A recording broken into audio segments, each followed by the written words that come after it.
Welcome to our channel. Today we how to activate Smithsonian app on Roku step by step clearly. To activate the Smithsonian app on your Roku device, begin by turning on your Roku. Once it's powered on, navigate to the home screen. Using the remote, scroll down to the Streaming Channels option. Select it to open the Channel Store. In the Channel Store, scroll down to the Search Channels option. Use the search feature to type in Smithsonian. When you see the Smithsonian app in the search results, click on it.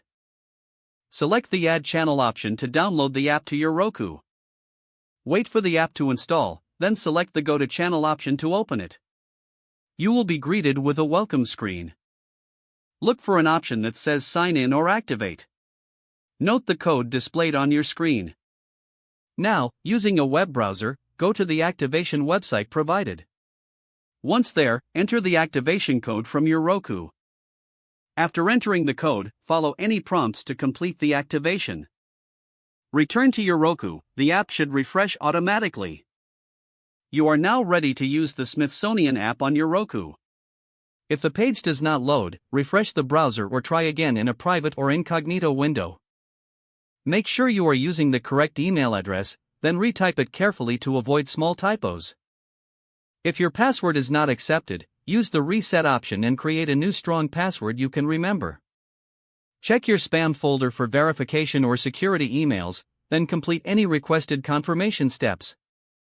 Enable two-factor authentication if available to improve account security and reduce unauthorized access risk. After signing in, review your profile details so your contact information and settings are accurate and current.